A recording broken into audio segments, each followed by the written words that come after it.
বলি যে এই শিপিং কন্টেনারটাকে আমরা একটা লাইফ সেভিং মেডিকেল ক্লিনিকে বদলে দিতে পারি। কাজ শুরু করার আগে শিপিং কন্টেনারগুলো দেখতে ঠিক এরকম থাকে, কিন্তু কাজ শেষ হওয়ার পর এটার ভেতরটা দেখতে ঠিক এই রকম হয়ে যাবে। ভিডিওর শেষে আমাদের তৈরি এই ক্লিনিকটা ম্যাসাচুসেটসে পাঠানো হবে।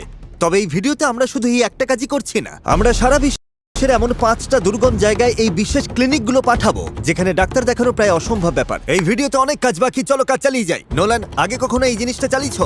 না, মনে হয় হাতটা এখানে রাখতে হয়। ও ভাই দারুণ।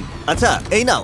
এটা দিয়ে কি করব? জানি না, আমাকে শুধু কাটতে বলা হয়েছে। ট্রাকে সেই ক্লিনিকটাকে তার চূড়ান্ত গন্তব্যে নিয়ে যাওয়ার আগে আমাদের হাতে মাত্র কয়েক ঘন্টা সময় ছিল।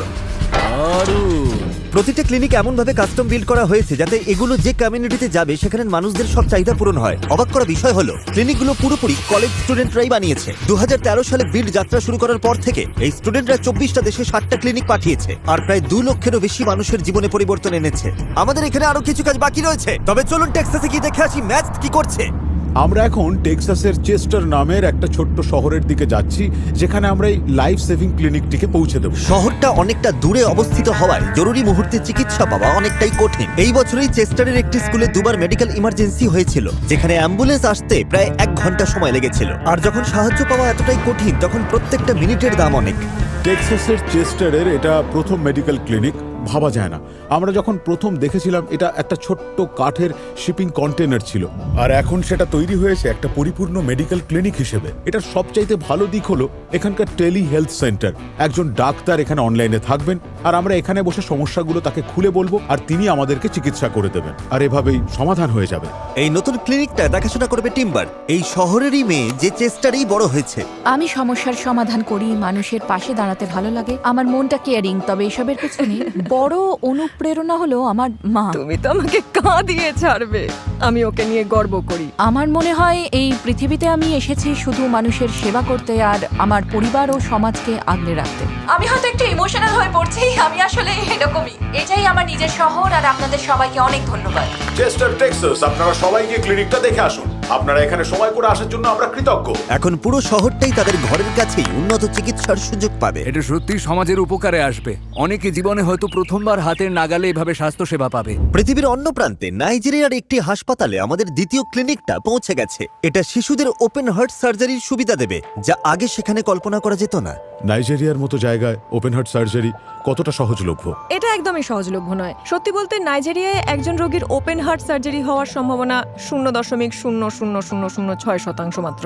নাইজেরিয়ায় আমাদের আগের কাজের অভিজ্ঞতা থেকে জানি, যদি কোনো রোগীর হৃদরোগ থাকে তবে সেখানে সাহায্য পাওয়ার সম্ভাবনা প্রায় নেই বললেই চলে। যদি আমাকে এই অপারেশনের জন্য আমেরিকাতে যেতে হতো তাহলে আমার প্রায় 50,000 থেকে $1,17,000 খরচ হতো, যেটা খুবই বড় অঙ্ক। তাই এখানে এসে যখন জানলাম যে এত কম খরচে এই চিকিৎসা সম্ভব, তখন আমার কাছে ওটা ফ্রি মনে হয়েছিল। আর এই কারণেই নতুন মেডিকেল ক্লিনিকটা পাঠানো এত জরুরি ছিল, কারণ এটা ডাক্তারদের আরো বেশি রোগীকে দেখতে এবং সুস্থ করতে সুযোগ করে দেবে। বিনামূল্যে হার্ট সার্জারির এই সুযোগ অনেক জীবন আর পরিবারকে পুরোপুরি বদলে দিয়েছে। শুধুমাত্র এই বছরেই এই ক্লিনিকটা এই এলাকার আরো 2000 মানুষকে সেবা দেবে। এই ফ্রেমগুলো আর ক্লিনিকগুলো আমরা বানাচ্ছি বলেই কেউ এমন একটা সুযোগ পেয়েছে যা এই সংগঠন ছাড়া হয়তো কোনোদিনও সম্ভব হতো না। আর তাই হয়তো আমার মনে হয় এর চেয়ে মহৎ কাজ আর কিছু হতেই পারে না, এর চেয়ে ভালো কিছুই নেই। আমরা ইউক্রেন যুদ্ধের ফ্রন্ট লাইনেও একটা ক্লিনিক পাঠিয়েছি, যাতে সেখানকার মানুষের কাছে প্রয়োজনীয় চিকিৎসার সরঞ্জাম পৌঁছে যায়। যুদ্ধ চলার কারণে অনেক হাসপাতাল ধ্বংস হয়ে গেছে, যার ফলে সেখানে বেসিক চিকিৎসাও এখন খুব সীমিত। এখানে অনেক মানুষ ছিল যাদের সাহায্যের খুব দরকার এবং সাহায্য করার কোনো জায়গা ছিল না। কি আর করা যাবে বলুন, খারাপ লাগে। তাই ডার ফাউন্ডেশনের সাথে মিলে আমরা নিশ্চিত করেছি যাতে স্থানীয় ডাক্তারদের কাছে মানুষকে বাঁচানোর জন্য সব ধরনের প্রয়োজনীয় সরঞ্জাম থাকে। যুদ্ধের এই ভয়াবহ পরিস্থিতির মধ্যেও বিল্ডের আরো 4টে ক্লিনিক চালু আছে। এই ক্লিনিকগুলোকে এত দ্রুত মানুষের কাছে পৌঁছে দেওয়ার পেছনের মূল শক্তি হলো নিউরোগাম। অনেক কোম্পানি ভালো কাজ করার কথা বলে, কিন্তু নিউরোগামের প্রতিষ্ঠাতারা সম্প্রতি আমাদের সাথে আফ্রিকাতেও এসেছিলেন। তারা আমাদের সাথে মিলে শিশু শ্রম কমাতে এবং বিস ফিলান্থ্রপির কাজেও সাহায্য করেছেন। তারা মানুষকে সাহায্য করতে এতটাই নিবেদিত যে তারা এই বিশেষ লিমিটেড এডিশনের টিনগুলো তৈরি করেছে। এগুলো কিনলে পুরো টাকাটাই এই ধরনের মহৎ কাজে ব্যয় হবে। তারা এ থেকে 1 পয়সাও লাভ করছে না। আপনি যদি বিস ফিলান্থ্রপির কাজগুলো পছন্দ করেন তাহলে লিংকে যান অথবা কিউআর কোডটা স্ক্যান করুন। কাজের ভাগে একটু শক্তি বাড়ান। চতুর্থ ক্লিনিকটা যাচ্ছে কেনিয়ার এক উপকূলীয় এলাকায়, যেখানে পরিষেবা প্রায় নেই। সেখানে এটা ক্লাব ফুট রোগের চিকিৎসায় সাহায্য করবে। এটা হলো ক্লাব ফুড। চিকিৎসা না করলে ভাবুন তো আফ্রিকার গ্রামে একজন মানুষের কি কষ্ট হবে, যেখানে জল আনতে আর স্কুলে যেতে বা বেঁচে থাকার টানে কিলোমিটারের পর কিলোমিটার পথ হাঁটতে হয়। ইনি হলেন স্কট। 14 বছর ধরে তিনি এবং তার টিম মাত্র একটা ছোট্ট ঘরে এই শিশুদের সেবা দিয়ে আসছেন। কিন্তু এই এলাকায় হোপ ওয়াক্সের কাজ শুরু করার আগে আমানির মতো অনেক মানুষ বিনা চিকিৎসায় বড় হয়েছেন। আমি একজন কৃষক। আমি আমার বাড়ির আশেপাশেই চাষাবাদের চেষ্টা করি, কিন্তু ক্লাব ফুট হওয়ার কারণে আমি পরিবারের জন্য খুব বেশি কিছু করতে পারি না।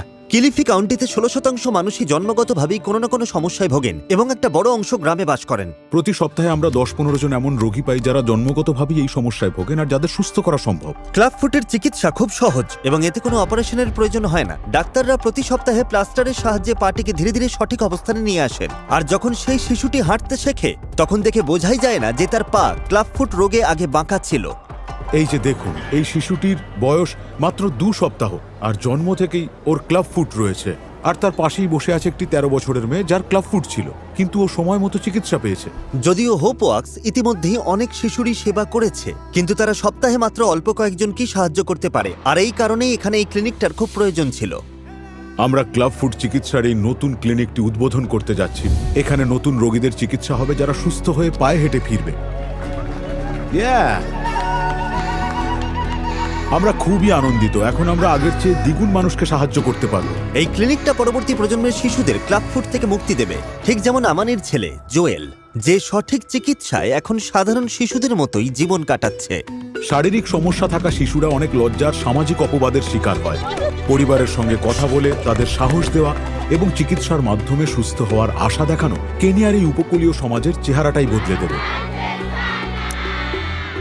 এই ভিডিওতে আমরা যে কটা ক্লিনিক বানাচ্ছি তা দিয়ে বছরে কতজন মানুষ উপকৃত হবে? বছরে 10,000-এরও বেশি মানুষের সুফল পাবে। সত্যি? চলো তাহলে সব গুছিয়ে নিয়ে যাই ম্যাসাচুসেটস। আমাদের শেষ ক্লিনিকের কাজ শেষ এবং এটা এখন গন্তব্যে যাওয়ার জন্য তৈরি। ম্যাসাচুসেটসে ওরচেস্টারের একটি আবাসন এলাকায় এটা পাঠাচ্ছি। এখানকার মানুষের জন্য এটা খুব প্রয়োজন ছিল। চমৎকার।